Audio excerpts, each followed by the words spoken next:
Hello, everyone. I'm Sam J. Morgenstern, otherwise known as Yana Shalich, and welcome to the Mongols Podcast. I'm here with my friend Hannako. She's subbing in for a bunch of co-hosts I've tried to contact, but was unable to. Hey guys, what's up? Well, I'm glad I could be here today. You know, it sucks that you weren't able to find a co-host. My God. Yeah. Yeah, we're all busy though, you know, and now that things are starting to open up, I mean, like, that's a topic for a different type of video, though. That is too true. But anyways, before we get into another episode of Juvaini, I kind of wanted to introduce a little bit of a new segment that I'm doing during this crisis, which is what I'm going to call, Mongols actually are beating the coronavirus. So I wasn't expecting that. I love it. Well, like the Mongols, it's unexpected. And unbeatable. Again, against the odds. Who would have thought? Not me. So, anyways, as probably many of the people in my audience know, Mongolia is very close to China, aka Ground Zero for the aka Ground Zero for this for this crazy crisis. And, well, naturally that meant that Mongolia's government expected the worst. And so they closed schools for a good long while. I think they started opening them up around April 30th, but as far as I know, they have had very few cases, around 30, just kind of working off of what source work I have, a little bit of an article from the Diplomat. I'll put the link in the description when I finally finish uploading and editing this whole darn thing. But anyways, so the story goes that there are not even 40 cases of the coronavirus so far in Mongolia, and so far 0 deaths, which is Wow. which is so far a really good thing. Like, seriously, I don't know what you Mongols are doing, but keep it up. You guys look way better than the U.S. You might conquer the world someday. Oh my gosh. I mean, China might give them some pretty good things to contend with because, boy, their government dealt with this not only efficiently but kind of sneakily too. You know, not gonna lie. So they've got some powers to contend with, but nonetheless, like, no one just notices Mongolia just chugging along like, oh, virus, we're too strong for it. Are you kidding? I don't even know what they're doing because nothing's been publicized, you know? Like, so there you go. Well, hey, China didn't notice the Mongols the first time. Look what happened. No, you're right, and history does repeat itself. Well, more like it rhymes, I think, from what I've noticed. Yeah, you're right. Good point. So, yeah. So we're going through. So, anyways, now that we've briefly covered all the good stuff that the Mongols are doing without too much help, we're gonna start talking about a little bit of Juvaini. So the current part of the Juvaini that we're at is basically I believe we're still covering the original inspiration behind the Assassin's Creed games. Whoa. Okay. So these guys are often known as Old Man the Mountain or the Hassani Saba, and they started as an extremist as an extremist Muslim sect around, I believe, the 11th century. Okay. And mostly they stay in their little fortress, and they have a bunch of sects spread throughout the Islamic Middle East, and but their main headquarters is over in, I believe, Alamut, which I believe is right around the northern Iraq. Okay. And of course, it's not easy being the original inspirations behind Assassin's Creed, because your mortality rate is abnormally high. You're lucky if you come out of your mission alive, because they're the original assassins, all right? Yeah. They probably had a few kinks to iron out in their assassinating and the whole not getting caught department, huh? That is true, and that is true indeed. So, I believe we're going to focus on, one of their leaders. So we have this. So right around, I believe the late 1100s ish. So we have Al-Aziz Abu Mansur, and they.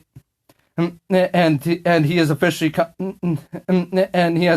to power. And somebody in the area, I believe, Nejar, he was fighting a battle with, I believe, the Ayyubids, the descendants of Saladin, over in Syria, and he won. And then he decided to actually make fun of Aziz, and Aziz deciding that he wasn't going to, and Aziz doesn't last very long. He dies, actually. Wow, well. That was quick, I know. That's in the chat. And then I believe but fortunately he does have a kid. Unfortunately, his kid Hakim Abu Ali Mansur. Probably butchering that. He's 11. Oh boy, little boy. Oh, yeah. And just died. That sounds like a classic revenge story right there. Mm-hmm. Am I right? Am I right? Yep. Oh. Well, anyways, he's already got problems because he's not being nice to Egypt, which is where he kind of is. No, which is where he kind of is right now. And he is actually these guys are actually the Fatimid caliphs. That's actually different from the assassins. My bad. But anyways, this is sort of related to the assassins, and they're not very nice to Egypt, which is where they're supposed to be, and where the Fatimid caliphs are supposed to be ruling over. And well, that usually means it's time for a protest. So naturally, Cairo's like, hello, we're holding signs. At the very least, if not with our torches and pitchforks. Either way, we're pissed off. Message received.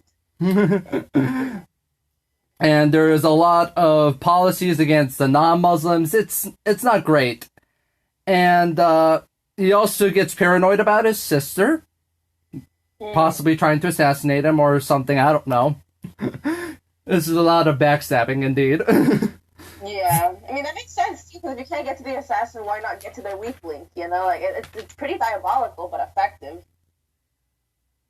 Yeah, and I believe, well,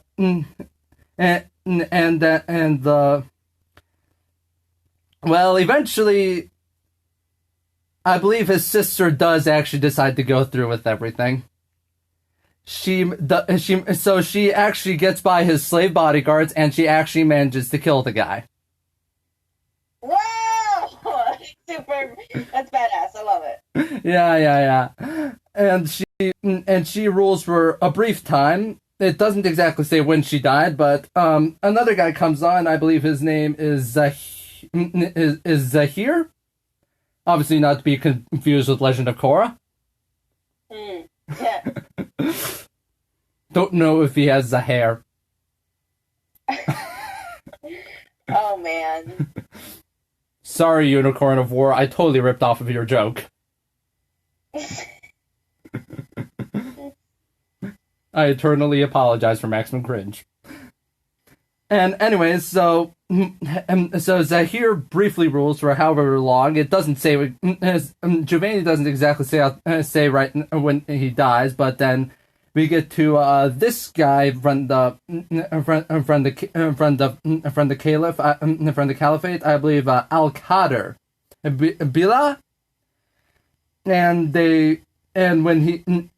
when he ascends, he gets some very special gifts from the Abbasid Caliph, who basically right now at this moment is basically the, I believe, Sunni equivalent of the Pope. Oh, so big religious guy. Yes, he's very religious, but that's really about it. Sometimes people listen to him, sometimes people don't, like the actual Pope. Like the actual... But at least you only have to keep track of one Abbasid Caliph at any given time, right? Yeah. Because there are times in the Catholic Church's history that there are, like, multiple popes all at the same time. Stupid French! Like, seriously? Why? Why do you have multiple popes? Seriously, ask me, France, why? Power, all of the religious power, just all of it. Just put it in one guy so I'm less confused. All of it. And while he gets his gifts, he unfortunately gets a little bit of a revolt from this one guy by, I believe, the name of Daud. Hope I'm probably butchering that once again. And that revolt doesn't last very long. And the guy does live, and he is reprimanded. And then we get, I believe, this one guy, Abu Jami Mahdi, and, well, I believe he's a little insane. We love our insane people in history. And eventually, and like, when I mean by insane, he crushes his. I believe he's crushing his jewelry collection into a stream, and then, well, he also forgot to pay his army. That's great. Well, yeah, his army decided we're not gonna do with that, so they do what the Roman army does, which is throw out the ruler, figure out the rest later. That's funny. I mean, effective? Maybe. And then, and then I believe the Fatimid Caliphate actually gets a little bit of stability because the army sets up a new guy, Mustanzir, and he gets to be caliph for 60 years. Wait, he what, for 60 years? Because that's a long time. Yeah, 60 years. Yeah. Wow. Man just wouldn't give up. The man who couldn't quit. Indeed. And then there's a little bit of, and then he makes, and during these 60 years, he makes his own era.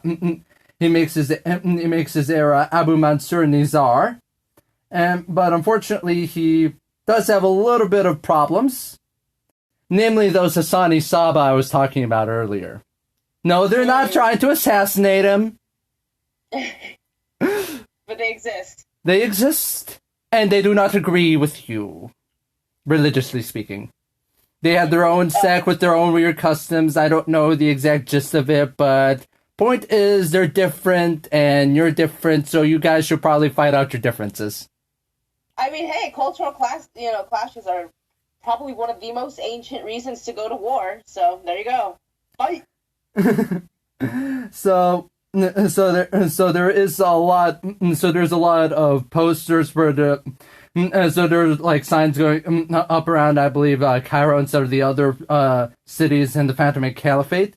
Like, basically, hey, we're the Sani Saba, we've got this version of Islam that we're trying to explain to you, and we're totally 100% right, and we may or may not be teaching you how to assassinate people. That's for you to find out later. Every trial. You might not be able to explain everything if you get out of this alive. Man, the times were sure a lot more rough back then than today. I mean, in terms of staying alive. Although Corona might have changed that. But, Well, yeah. And then we have a new caliph, Musa Ali, and he claims, and of course he claims descendant from Nizar, because, well, how else do you get to power by not being related to, other than being related to the previous guy? of course. And he and there's not too much detail on him, I believe, from Juvaini, but either way, he holds the caliphate basically right up until his death, which is not bad. And then his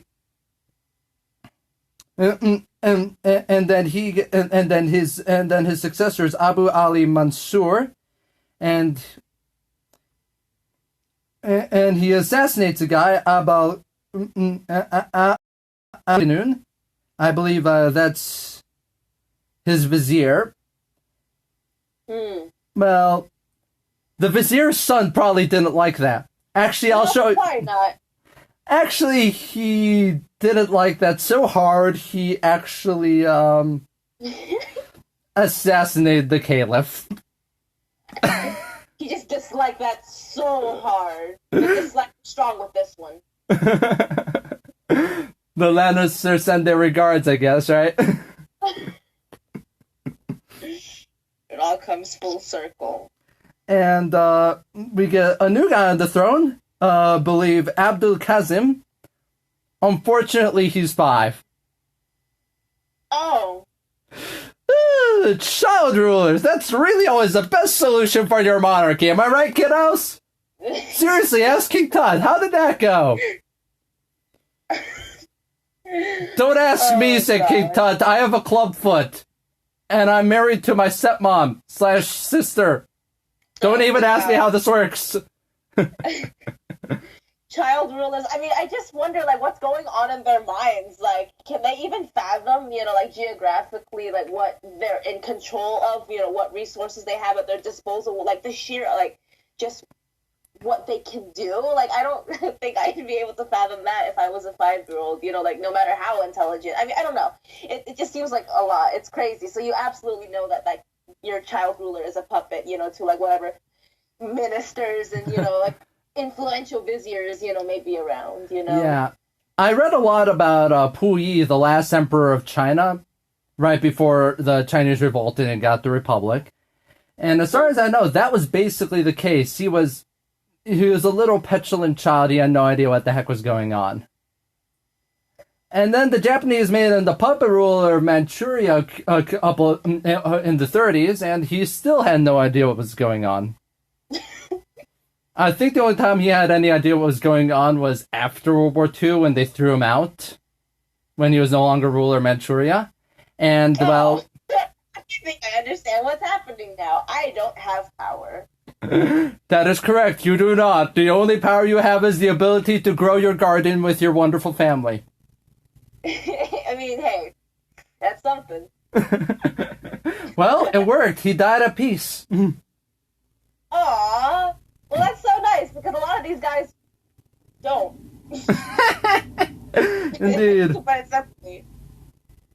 Well, either way, Kazim doesn't last very long either, because literally, I think from my notes, literally it's like 5 seconds later, Abu Muhammad Abdallah is next caliph, and unfortunately, he has a problem. This is like the late, I believe, 1100s, so... The problem is a certain Kurd by the name of Saladin. You might have heard his name somewhere. That sounds familiar. Richard III has some very good memories of him. And if you believe mostly a friendship. And if you believe some of the stories that medieval chroniclers have about Saladin, the French queen has some more romantic memories of Saladin. Oh! I know. 12th century writers were the worst shippers ever. You can ask Chrétien de Troyes. They were like the worst shippers ever. It is weird. Like I don't understand how you even want to get both the French queen and Saladin to smash. Like. Right now, at the moment, we probably need to convert the French queen to Islam first. At least take her out to dinner. Hello?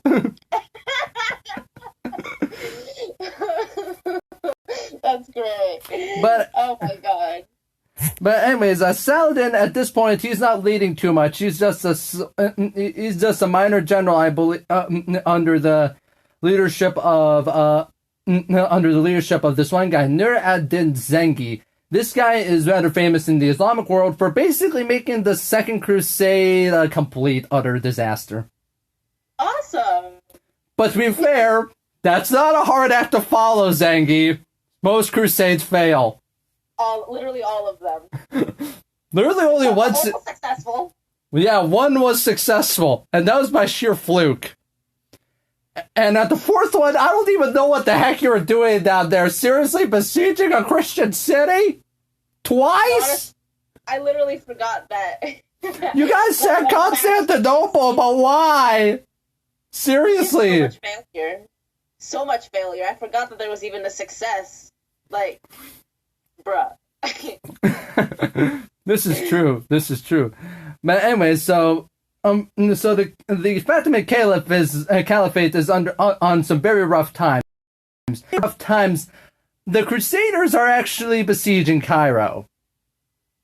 Ooh. Yeah, that's pretty rough times. But anyways, they decided to make a call for help, and so they radioed under Zengi, the Great Crusher of the Second Crusade, and they're like, "Hey, we need some help against the Crusaders. Really, seriously? Okay, so I've got two generals, Shirkuh and his son Saladin. Mind if I send those guys? I'm sure. Hope nothing goes wrong." So we're starting off at a good start, though. Shirkuh and Saladin show up with their guys, and they force the Crusaders to back off. They tell the Crusaders, "Go back to Jerusalem. Deus Volt, go back to Jerusalem, you dumb Crusaders. We kicked your butts. Go hide in your religious city, you Christian poo-poos." Good timing.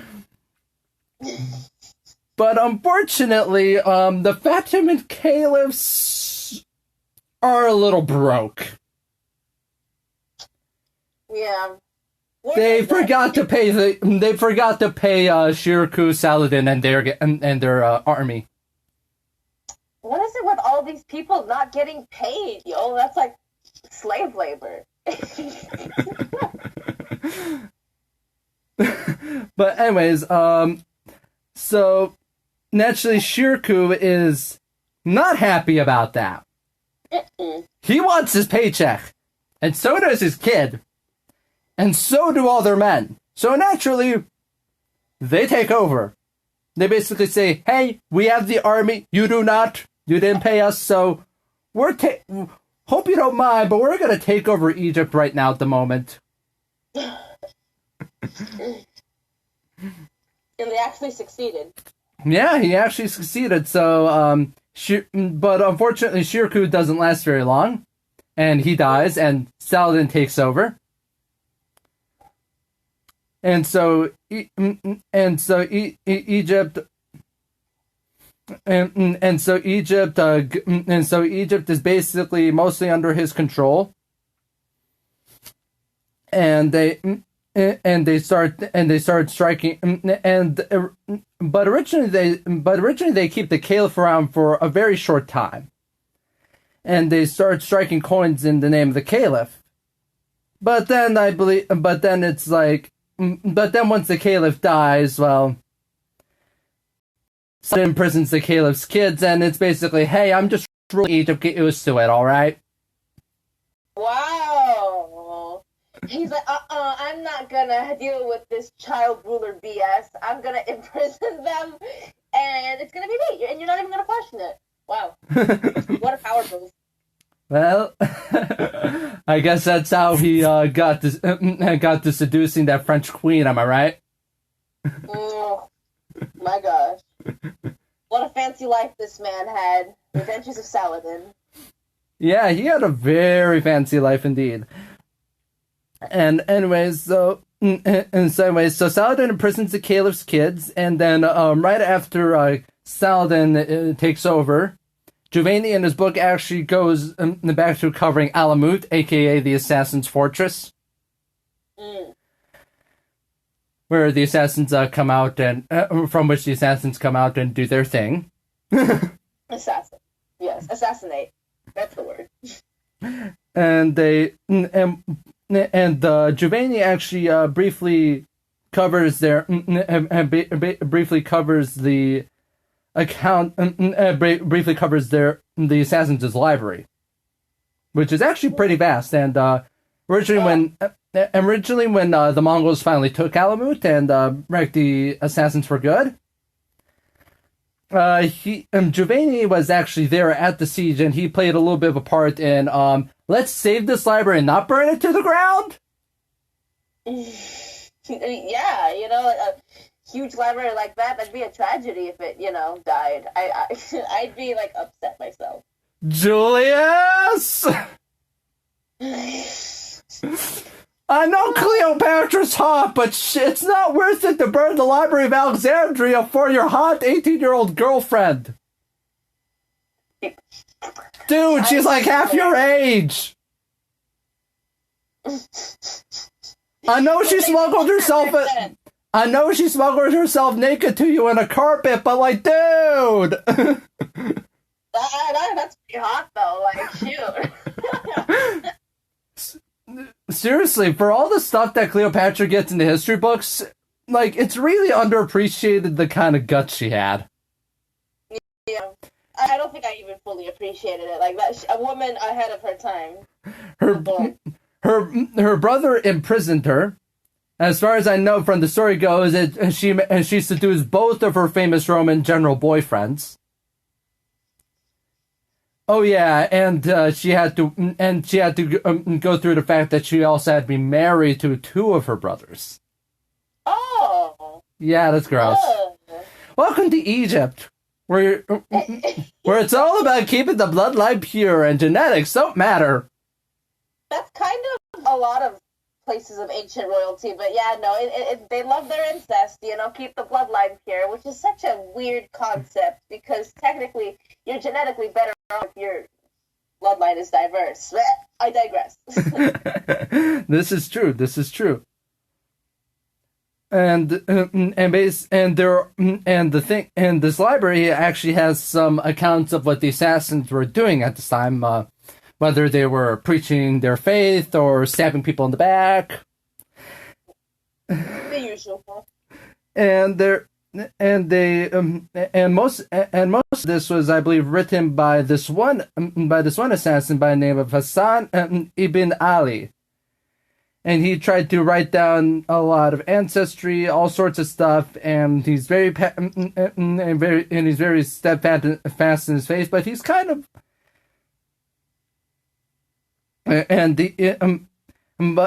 so he's still writing down the stuff, and he actually got a recommendation to visit Egypt.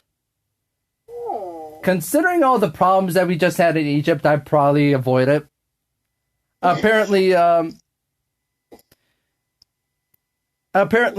he didn't take my advice.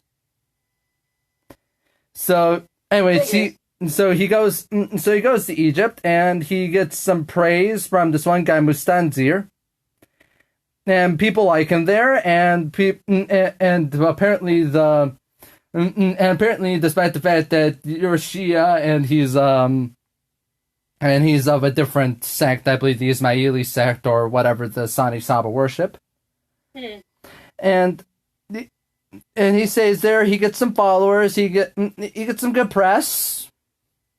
And then he goes back to Alamut because, hey, miss home every once in a while, all right? Makes sense. I miss my assassin friends. Well, while he's there in Alamut, he actually does a little bit of good old-fashioned Hassani Saba propaganda of, hey, this is what we worship, we're the right guys, occasionally we backstab people, I know, it gets complicated. and he writes all this stuff about like how we worship and everyone needs instruction. And the thing is, Alamut is kind of in an interesting situation at the time period because they're kind of their own independent city-state in the midst of all this Islamic chaos. You have the Crusaders over there. The Persians are doing whatever the heck they're doing. India has its own set of problems.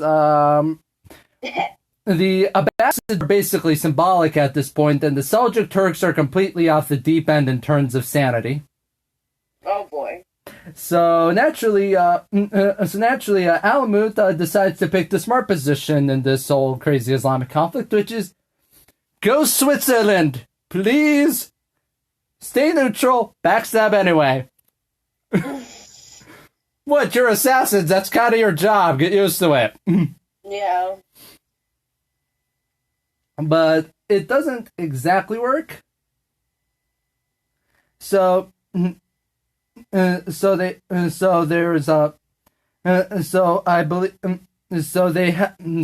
believe our good old friend Hassan Ibn Ali, he has his buddy by the name of Hussein, and he unfortunately has been picking a few fights with the other assassins. And he doesn't seem very smart. He gets kicked out, and he grabs a couple friends from I believe from this one guy named Malik Shah. He's, I believe, over in Persia somewhere, and he tries to besiege Alamut. And, well, it doesn't work out. The thing is, Alamut kind of has this reputation right up until the Mongols of being this virtually untakeable fortress. Like, basically, it's a lot of their history is basically, hey, we did all this propaganda and backstabbing, and now we have a problem of there's an army at our door. And then this army fails anyway. And the army just can't do anything about the Alamut fortress. That's pretty awesome. Yeah. And then the Mongols happened. The Mongols... That's what I hear about, please. The Mongols happened, and that Alamut fortress was no more. It was burnt to the ground. All the assassins are dead. And, well, there you go. Yeah, spoilers. Wow. Sorry, this story's a few hundred years old.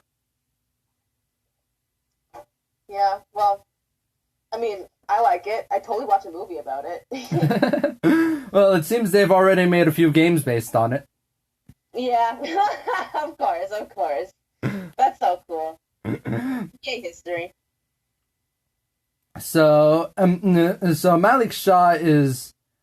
So Malik Shah, he would like to have the assassins off the table, but unfortunately, well, he's also basically at death's door.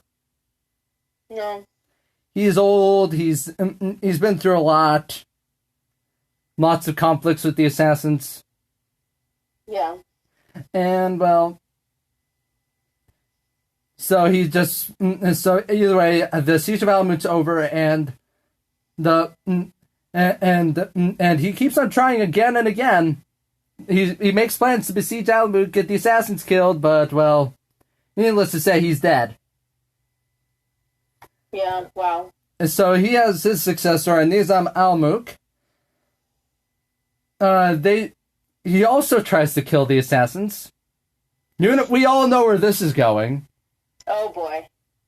Towards the road of humble failure. Of course. Because more people are flocking to the Sani Saba, so more people are learning the propaganda and how to stab. Yeah. Yeah. And they're very... This is the way. And Nizam, I think, starts... and Nizam starts doing... and starts going a little crazy. Like, I want my meals perfumed kind of crazy? Oh. That's a little weird. That kind of sounds gross, but okay. No, yeah, the assassins thought that was gross too, because they asked Nizam's followers to kill him. Apparently the followers... He's a gross nerd. Please kill him. Thanks. So you're telling us to kill our leader because he's a gross nerd, right? Yeah, about that. What? There's already a knife in his back. It's ours, in case you're wondering. Thank you! Thank you for killing our enemy. You have done a great service for the Sani Saba. My God. And in case you're wondering if the stabbing's over, well, let's just say it may or may not have ended with stabbing stabbing Nizam's sons. Oh. So spread, so things can be spread any further. Wow, that's pretty brutal. So naturally, with all the sons stabbed and all the sons stabbed and all the grandsons stabbed, there's a lot of fighting over who the heck gets Malik Shah's land, because he's been working for a while, and now his son is dead. His son's sons are dead.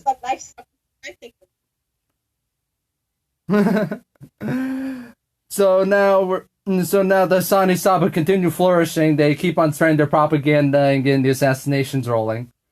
Their work is just coming in.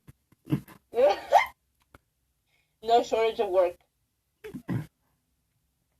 And but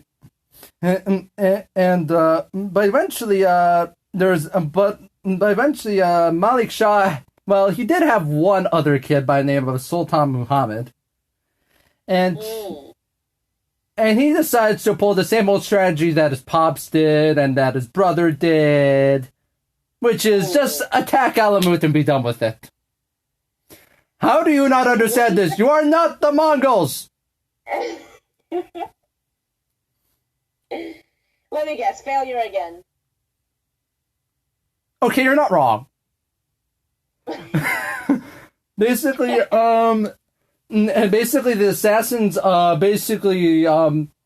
you want to besiege us, right? Yep, we'd like for you to surrender, but since you're not surrendering, we're gonna besiege you. Okay, great, so you know sieges require supplies, right? Yeah, why ask that? Oh, nothing. And then Sultan Muhammad is like, where are my supplies? Oh, so now you know that we destroyed them, right? Can't do much without the supplies. So the supply lines are blown up, and then Sultan Muhammad retreats, but keeps on trying to blow up the assassins for about the next 8 years. So clearly, lesson not learned. Yeah. That's a pretty long blockade. If anything, points being persistent, but that's about it. And during these attacks, during these many attacks, one day, Sultan Muhammad's army kind of disappears, and there's a bunch of rumors that the guy is dead. Just like that. Yep, after 8 years of a complete and utter insanity. Well, there you go. Wait, did he actually die? Or was it just rumored? I think right now at the moment I'm going to assume that he's dead. Wow, do we even know how he died? Or did he just drop dead one day? I haven't read my notes up in a while. I might run into him again, so warning. Oh, okay, alright. So anyways, the assassins' problems aren't over. They have another guy, I believe, from the Seljuks by the name of Sultan Sanjar, and they fight him for many years. And then Sultan Sanjar needs to take a sick leave. And then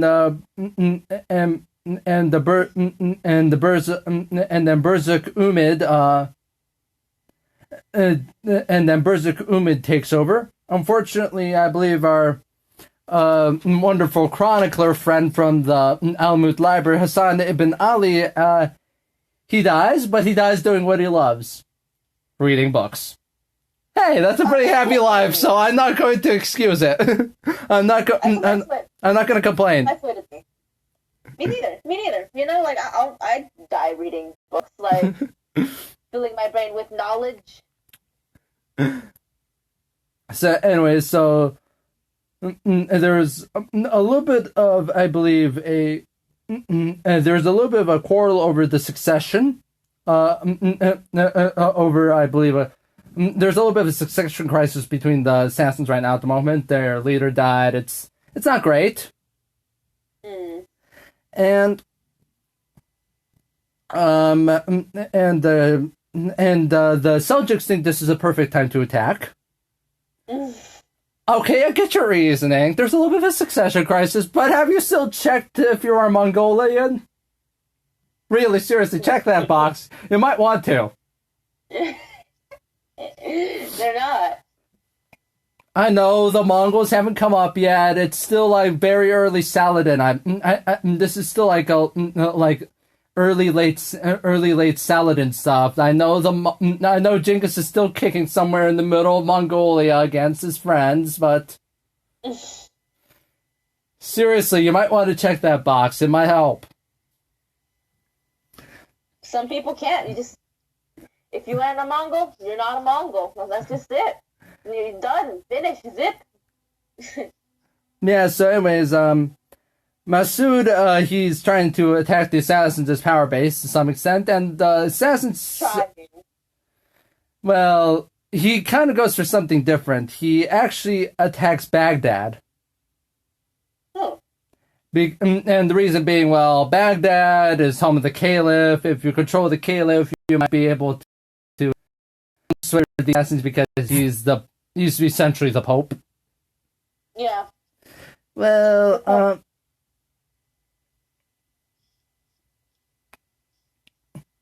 so anyways, Masood the Seljuk and his buddy Al-Mustarshid Billah, they attack Baghdad. Unfortunately, it goes wrong. Oh. And when I mean by spectacularly wrong. Billah is captured. Wow. And also earthquakes and thunderstorms start happening. So divine intervention. So naturally, naturally there is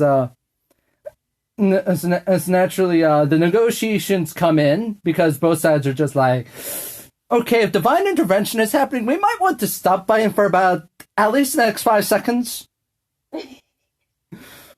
So they agree upon a peace, and during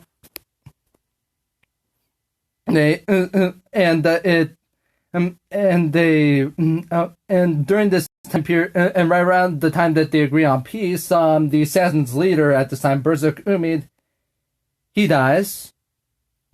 Oh. His kid is also right. His kid is also dead.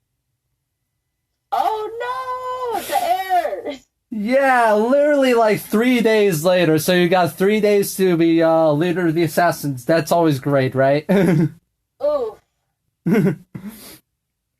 Anyways, we get another guy running around. By the name of I believe the name of Hassan. He's been around for a few years. If I'm correct, this being like somewhere around Saladin's time, and this guy's born in 1126. So he's not exactly young, but hey, he's healthy. Works for me. Better than a child ruler. That's too young.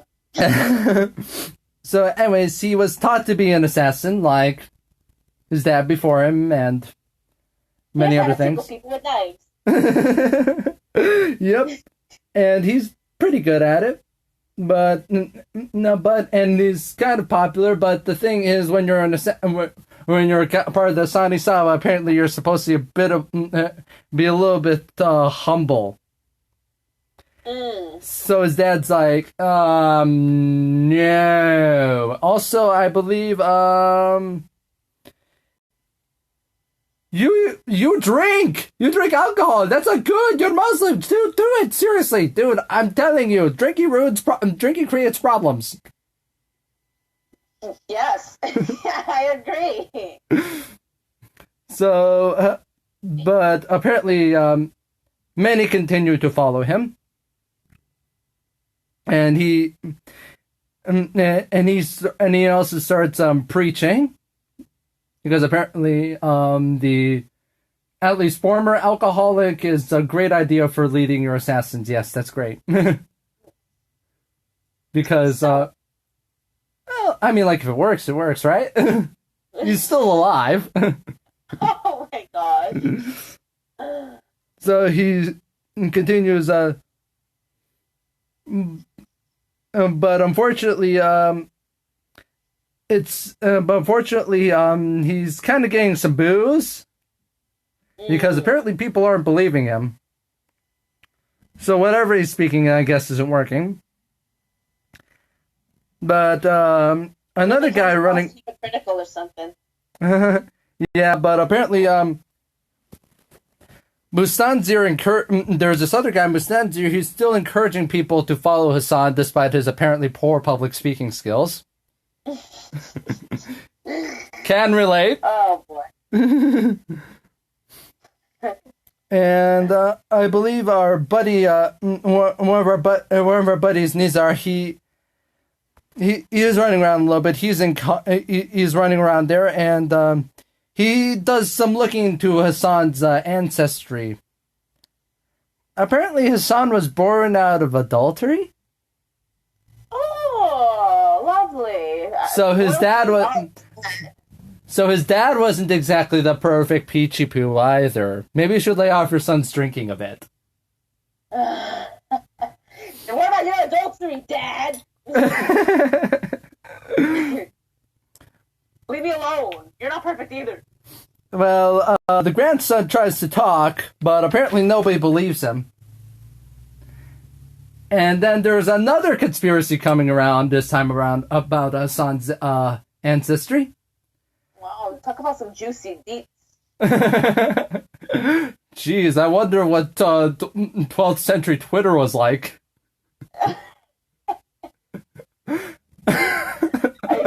Oh, just imagine the feud between Genghis and Jamukha and his blood brother Jamukha if it happened over Twitter. Like, oh my god, it would be hilarious. Like, seriously, that feud was vicious. And seeing them just, like, completely unfriend each other and trying to get each other killed over social media would be absolutely hilarious to watch in the 12th century. Like, I would totally pay to see that. Genie, can you do that for me? Seriously? Just link Genghis Khan and Jamukha over social media. We'll figure out the rest later.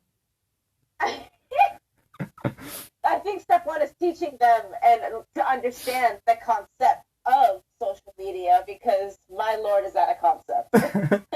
Fair enough.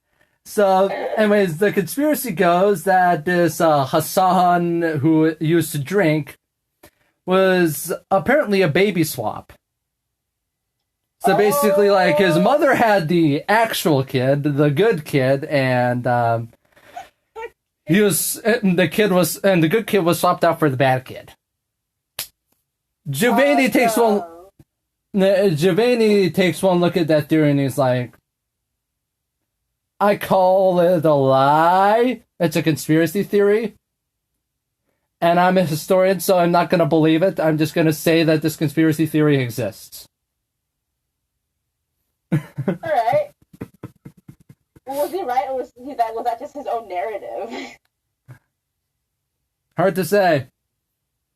Yeah, well, the victors control the history. But anyways, you know what they say. But anyways, I believe we got but anyways, there's a lot more problems with the assassins. There's a little bit of mudslinging between Hazar and Nizan. They're just like, hey, you're illegitimate. No, you're illegitimate. You're a piece of shit. No, you're a piece of shit. And And there's, and then this one guy, I believe, and then this one guy becomes the leader of the assassins because I believe the other one died. His name is Muhammad, and then another guy comes around, Burzuk Umid, and he's under some shaky reputation. So seems like the assassins have got a little bit of their own problems right now at the moment. Yeah, they're dealing with a bit. But hey, they're still assassinating. Still killing. And Hassan is still around, and he's trying to, I think, take over a little bit. And he does a little bit of a conspiracy, aka he tries to poison Muhammad. It works, actually. What? Yeah, it works. It works. Poison effective. So, anyways, so Muhammad is poisoned, and Hassan is like, "Hey, dudes, I'm in power now. I know this is convenient, but I didn't do it, and whoever did it, I condemn. Seriously, here's a poisoner. I'm going to strike his head off." Something like that. Like, wow. I've condemned my dad's killers. We're all good stuff right now at the moment. I've condemned Muhammad's killers. Are all good right now at the moment. And there are some mosques being built in the assassin's name, but he also is cursing his ancestors, and he's also being buddies with this one guy, Muzaffar Adin. And this guy rules over in modern-day Azerbaijan. So, not bad, I guess. And there's some warring. But it's and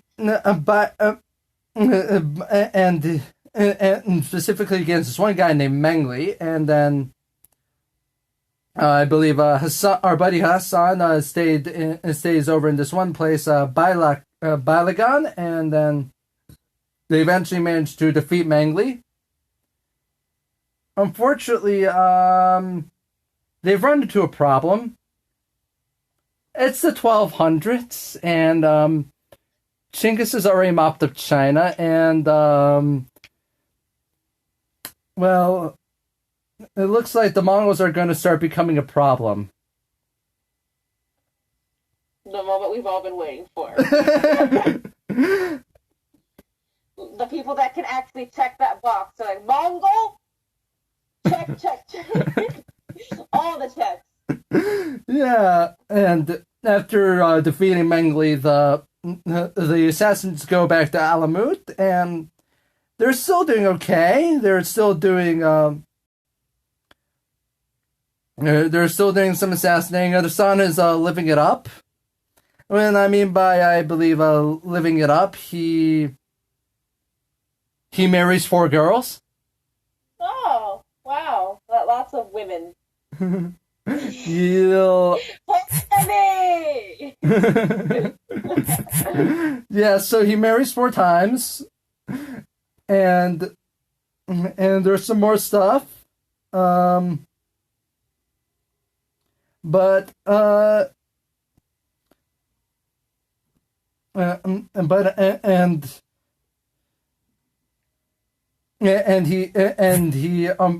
but also during this time, he also apparently blew up this one place, I believe, Gilan, like basically burnt it to the ground. Oh. And now he apparently supposedly regrets it. And then but unfortunately during these campaigns and warring and all this stuff, he got wounded. And he asked the doctor, Is I am going to be okay? And the doctor's like, well, okay, so I kind of botched the surgery a bit. Yes, fun times for everyone. And the surgery kind of went a little wrong. I may or may not have messed up. And, well, the wound is infected. What a disaster. And basically, our buddy dies. from wound infection. Wow. That's not a fun way to go. Yeah, and then we get, I believe, Rukin Adin, he's heir, but there's still some arguing, as usual. And there's another guy in the room, I believe, his brother, Ala Adin. He's unfortunately a little loony. But to be fair, your dad just died. It's perfectly acceptable, all right? Yeah, that makes sense. Shoot, mental health probably took a dip. And Rukin Adin starts to plot against his brothers. And many follow him to prepare for the Mongols. To prepare for the Mongols. Oh, boy. And, the Mongols haven't become a complete problem yet, but they're getting a little close. So, fair enough. And, Ala Adin has completely gone off his rocker. He got a hangover. And died. Oh! Oh, no! RIP! Yeah, that's... I mean, it's not as terrible of a way to go as, straight up wound infection, but that's not... And imagine going to the afterlife and being like, how did I die? It's like, oh, you just got hungover and you just died. It's so underwhelming. And Rukin Adin is like, hey guys, I'm going to blame all these guys for my brother dying from alcoholism, and I'm going to put them to death. Although apparently, and he executes this one guy, I believe, a son of Mazandaran. And that's at least one of the noble names still there, and some are just like, I'm not so sure that Rukin's official story about his brother's death is all that reliable. We think you might have killed him, Rukin. Just a little bit of a conspiracy theory there. But anyways, Rukin Adin is like, there are no problems right now at the moment. We're going to attack Shalrud and sack it. It goes well, I guess. It works. Unfortunately, there's a new guy in town. And it's the moment we have all been waiting for. It's the Mongols! Oh no, they're here! Specifically Hulagu. And Hulagu, he is actually the grandson of Genghis Khan and brother to the famous Kublai. The guy that Marco Polo used to talk to a lot. Wow. So Hulagu is in town. Got a bloodline. So Hulagu is in town. Rukin's like, okay, so we might have a problem. Hey, Hulagu, can I please surrender to you for a hot second? I have some assassins. Maybe they can take care of some problems for you.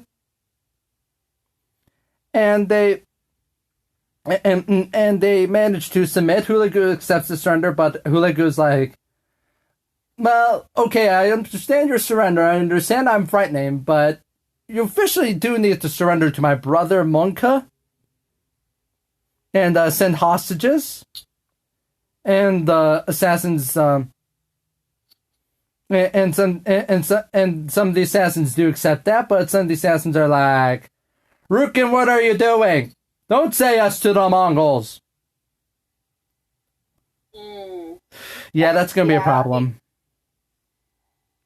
Yikes. Because you can't just make surrender terms that your own people don't agree to, because that's problems number one right there. Yeah, and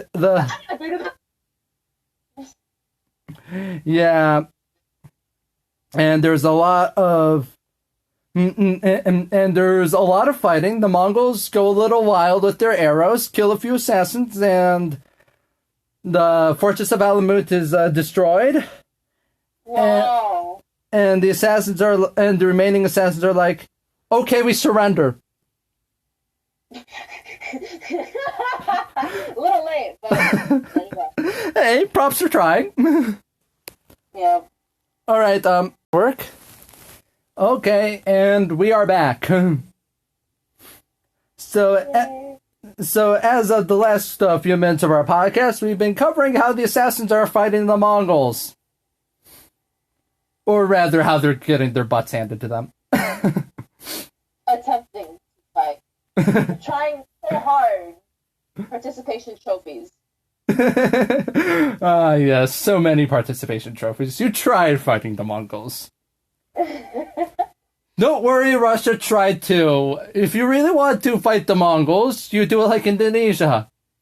You get them to fight other Indonesians, and then once they've patched up those other Indonesians that maybe have caught a couple of diseases, you get them drunk, and then you stab them a lot. Wow. Seriously, that's how the Indonesians dealt with the Mongols. Wow. Basically, we're figuring it out, I guess. Hey, Mongols, can you come in here and solve our civil war problem? Sure, we do that. And it's like, so are you going to submit to us? Hey, we've actually got a really great idea. So we are going to submit to you real quick, but we'd like to have a big party first. Real big party, fancy drinking and all that stuff.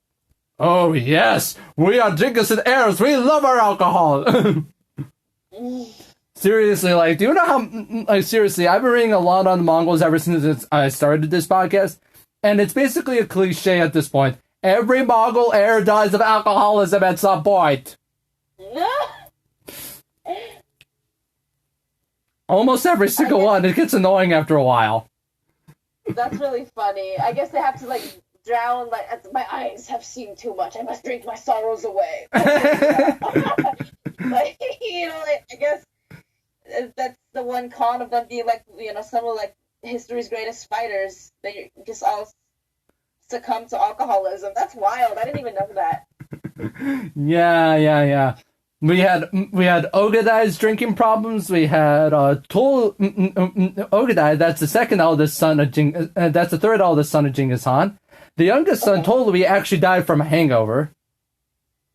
Wow. That's a way to die. We don't know exactly how the oldest son died. That was oldest son Genghis died. That's Jochi. So the causes of death are kind of all over the place. It's maybe his dad ordered to kill him. Maybe he got poisoned. Maybe he just died. I don't know exactly. Maybe he just died. Point is, he died. End of story. That is the only truth that we know, indeed, Hannako. That is the only truth that we know, indeed. And Kublai, the guy that Marco used to talk to, he also got very drunk a lot. There's a lot of that, and it's do I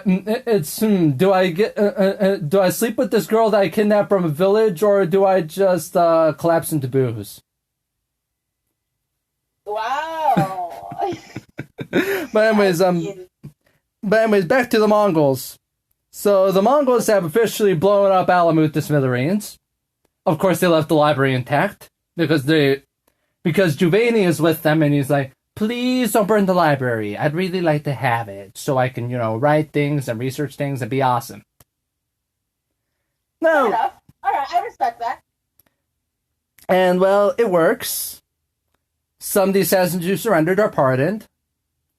And the library goes to Juvaini, unsurprisingly, because, he did all the work in saving it. Mm-hmm. Basically, don't burn it. Can I have it? We're done here. And then the destruction of Alamut kind of continues, and the Mongols split all the loot. Rukin's still alive, and he is... Wow. And he is somewhat kindly treated, although apparently, as far as Juvaini is concerned, he probably should have been dead. But anyways, basically that's where Juvaini kind of ends his writing, with the capture of Alamut.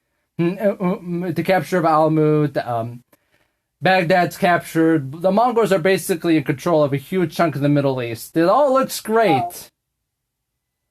Yeah. Well, then the Khan dies.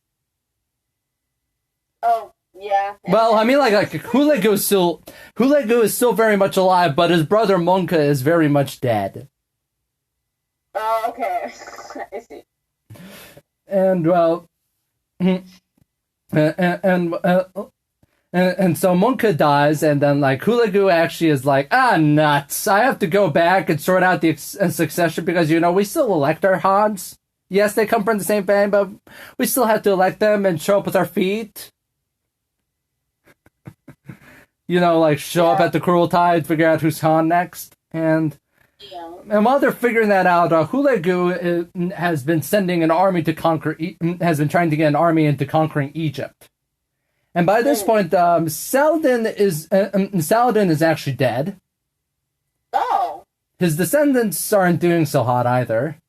They're actually kicked out of Egypt. Yeah, they were actually kicked out of Egypt by a bunch by the current ruling class of Egypt known as the Mamelukes. Basically, they're a bunch of slave soldiers from the Caucasus. They're really good at mounted archery and stuff. And they kicked Saladin's buddies out of Egypt, and basically it's like, hey, we're kind of in charge here. Although our sultans might betray and backstab each other every once in a while, so great for stability, right? It wouldn't be history if we didn't have some good old-fashioned backstabbing going on. You are correct in that, indeed, my friend. And then, of course, and then as Hulagu leaves, and he goes back to and he goes back to Mongolia to figure out who is succeeding who. He calls up his buddy Kipukwa, who's in charge of the little army over in Egypt, over near Egypt, and he's like, "Hey, how are you guys doing? Is everything okay there?" This is actually the Mamelukes speaking, Hulagu. Wait, how are the Mamelukes speaking to me? I called up Kipukwa. So about your buddy, what? We kind of did a feigned retreat at this one place called Anjalut, and we kind of have his head on a spike. Kind of have his head on a spike. Well, yes, we killed him, we put his head on a spike, we killed most of the Mongols. We'd like for you to not try and invade Egypt again. Seriously, we're good fighters. Don't count us out, alright? And Hulagu, well, he's going to have many more conflicts with the Mamelukes and the other powers in the Middle East. Mm-hmm. So, I guess you could say lesson not learned. Yeah, lesson definitely not learned. Didn't stop, can't stop, won't stop. So, anyways, with Juvaini ending his book, I guess we're going to have to. I guess I'm gonna have to start saying a bunch of stuff here. So, anyways, as you guys might know, I'm doing a lot more stuff on YouTube. Subscribe, like, comment, share my videos as usual. Also, I do have a Patreon. I've got a couple of tiers for that. Specifically, it goes between $1 to $10 per month, and basically if you're at the $1, you get to be called the Tolui tier patron, which is of course after the youngest son of Genghis, who died of alcoholism. Don't worry, you don't get a fresh shipment of booze. I'm not that rich, but you do get some shout outs, some early access. Also and then the next tier is a $5, the $5 tier, the Ogade tier. You get some shout outs, and also there are some polls, you can vote in them. And if you're at the $10 tier, which means you're at the Chagatai tier, much like the great Chagatai, the great lawmaker of the Mongol Empire, you will also get to make polls. Or suggest options. So obviously support us on Patreon. I have a Facebook page. I'll put that in the description. course, my YouTube channel will also be in the description with my Tumblr and also the link the link to this podcast on Anchor. So that's going to be great, obviously, as usual. I also did, I forgot to tell Hannako about this, but I've been actually doing much of this episode in collaboration with another Mongol history YouTuber by the name of Jackmeister. Oh, okay. I didn't realize you were working with them. I listened to a few of their videos. Very informative. That's really cool. Yeah, Jackmeister's really awesome. Like, he wanted to make a video about the Hazara, who are basically Mongol descendants over in Afghanistan. Yeah, he did that like 3 weeks ago or something. Yeah, I actually helped research for that. Like, I sent him a book, and I sent him the link to a book, and he went down the rabbit hole a little bit more, finished up the video. And when I sent him that book, I believe around last semester, around 2 semesters ago, I actually asked him to come on my show to talk, and we were talking about we were talking about a little bit of what the heck Manduhai's kids were doing, which was mostly stable things, surprisingly, for the Mongols. For the Mongols, as far as stable goes. Well, that's nice. Hey, none of the heirs died of alcoholism, so there you go. You're right, that's a lot more stable than the others. Nice. Oh yeah, and another checkup, 0 civil wars, so very impressive. No civil wars, no alcoholism. The only problem was you guys couldn't account for the Chinese. Oh. To be fair, it's kind of hard to account for that many people. Even now, especially now, good lord. So anyway, obviously support me on all my links. There's also going to be a link to Jackmeister's channel, obviously. You can also follow me on Twitter and Facebook and Tumblr, all that jazz. And anything else I forgot to mention? I don't think so. No. Think you're good? Yeah. It's been great. So I think we're gonna say, so Mongols, stay safe, don't drink like your ancestors, stay at home from the Rona, wear your mask, social... Chinese, right? Account for the Chinese! Prepare for the Rona, not the actual Chinese, just, the virus comes from there. Yep, wear the Rona, beware the Rona, account for... beware the Rona, wear your mask, social distance, whatever you need to do. Mm-hmm. So, stay safe, stay strong. And for the rest of you guys listening in, stay safe, do all your stuff, and tune in a little later because I'm, of course, going to be planning on some more work about the Mongols, specifically talking about their business over in Russia. Whenever I finish up that research, so that's going to be great. I'm excited to see. Yeah, we're all going to be very excited. I'm going to love it. So we're going to start covering all the stuff about Batu Han and all that stuff. And also, I'm thinking about announcing another project because I love doing this Mongols podcast so much. So I don't have anything completely official yet, but my next plan is basically I'm going to be launching a new show that I'm going to call Radio Pannonia because, well, I'm going to be talking about the Carpathian Basin because I'm half Hungarian, screw it. I think you have the creds there. Besides, if I need a little bit of fact-checking, I'll just go over to my grandfather. That's so cool. Oh, man.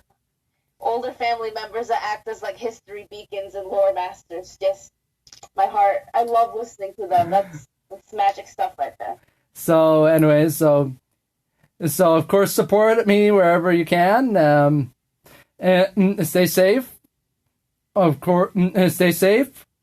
keep watch out for talking about the Mongol business over in Russia. Also, I'll eventually be showing you guys some stuff about Radio Pannonia, and stay safe, for 'tis the will of Blue Heaven. If you like this segment of the Mongols podcast, be sure to follow me on Twitter at YoungBards101, like our Facebook page at History with Samurai J. Morgenstern, and follow us on Tumblr at GoSJM42 on GoSJM42 Mongol History. You can also support us on Anchor or Patreon. As always, our sources are in the description, and we also have rewards for our patrons ranging from shoutouts to polls. Don't forget to like, comment, and subscribe if you're watching this on YouTube. And as always, Blue Heaven wills everything.